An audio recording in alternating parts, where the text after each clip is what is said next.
It's time now for a look at the business news with Stephen Carroll. Stephen, thank you so much for being with us. Hi, Sanam. We spoke about this a little bit briefly earlier. British Airline has become the first to be pushed into bankruptcy as a result of the coronavirus outbreak. That's right. The Flybe collapsed in the early hours of this morning, grounding all of its flights and putting 2,000 jobs at risk. The carrier mainly operates out of smaller airports in the UK and had already been bailed out by the government in recent months. But a drop in bookings as the coronavirus has spread made it impossible for the airline to continue flying. Now, they're not the only ones in trouble. Finnair has cancelled more than 1,000 flights due to a slump in bookings as well. Yuka Royer has the story. Flybe flights cancelled as the British carrier became the first airline to go under because of coronavirus. The announcement left passengers stranded. It's going to cause a massive fuss, I think. It's a smaller airline, but, for smaller places, we need it. Flybe was the largest airline serving smaller airports in Europe, carrying 8 million passengers a year on nearly 200 routes across the UK and the continent. Even this morning, some of its 2,000 employees were getting ready to fly out. I'm just not sure what we're going to do now. I thought that we'd be saved, but not this time. The company had already been in difficulty and was saved from the brink by the UK government only 2 months ago.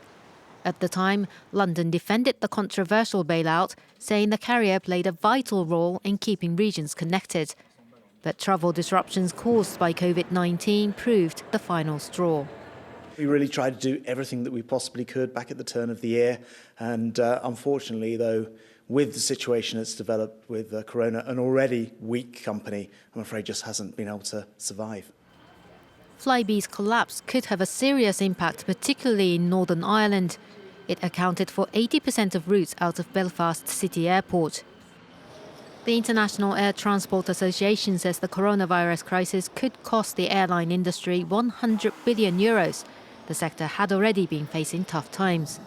French carriers XL and Aigle Azur and India's Jet Airways are among a number of companies that have gone out of business in the past year. The German car parts maker Continental has warned of a tough year ahead for the car industry, partly because of coronavirus. The already fragile car market is being further weakened by the virus outbreak, with the company expecting the passenger car market to shrink by up to 5% this year. Continental had already announced that 20,000 jobs across the group were at risk last year. That's a big story for investors today. Shares in the company are down by over 12% in Germany this lunchtime. Earlier on today, we were talking about the rally on the global markets and what a difference just a few hours makes. European stock markets firmly back in the red this lunchtime, with falls of almost 2% in London and in Paris. Corporate profit warnings and more drastic measures being taken to contain the coronavirus, spooking investors, turning share markets firmly back into the red. The US House of Representatives has approved more than $8 billion worth of funding to respond to the virus outbreak. That's more than 3 times the amount the White House had requested. The biggest portion of the money will go to public health efforts, which will include the development of vaccines and purchase of necessary supplies. Over $2 billion will go to the Centre for Disease Control and Prevention. And there's $250 million in economic support in this package as well, with a special allocation for small businesses that have been affected.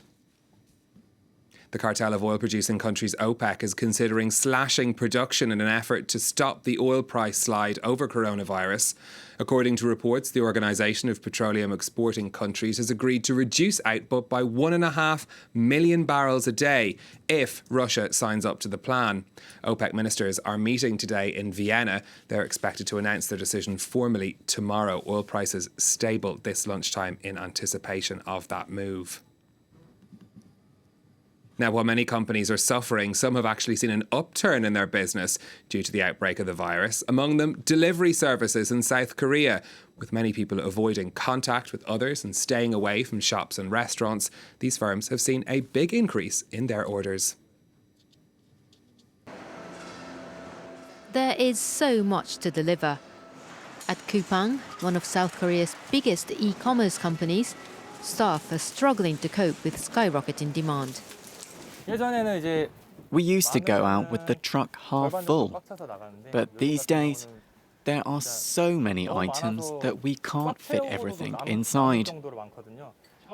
With the number of COVID-19 cases approaching 6,000, more and more South Koreans are staying home, ordering everything from water to food to household essentials online. This company says it's seen deliveries climb to 3 million a day since mid-February, almost 1.5 times more than late last year. Hygiene is the top priority. At this distribution centre, a thermal camera has been set up at the entrance monitoring every employee who comes in. Lorries are regularly disinfected. Wearing masks and gloves, the drivers don't get to see their customers. We deliver packages to the front door to avoid contact with our customers. We just take a picture of the delivered package and let the customers know it was delivered. E-commerce was already big in South Korea before the coronavirus outbreak. According to research by Euromonitor, online shopping accounted for a quarter of the overall retail market in the country last year, the highest proportion in the world, a figure that will likely increase in the current climate. Finally, for me, a former star Google engineer who worked on self-driving cars has been ordered to pay the company almost $180 million over a contract dispute. Anthony Lewandowski left Google in 2016 to create his own startup, which was later bought by Uber. The search giant successfully sued him, though, and another colleague for poaching Google staff to work on their new venture. It was awarded $179 million in damages. Mr. Lewandowski says he can't pay that and has filed for bankruptcy protection. The rulings are the latest twist in the dispute between Silicon Valley tech titans. Uber and Google had settled their differences for hundreds of millions of dollars over this issue, but just showing, Sanam, how valuable some of the expertise in Silicon Valley is and how much competition there is over trying to get the best people.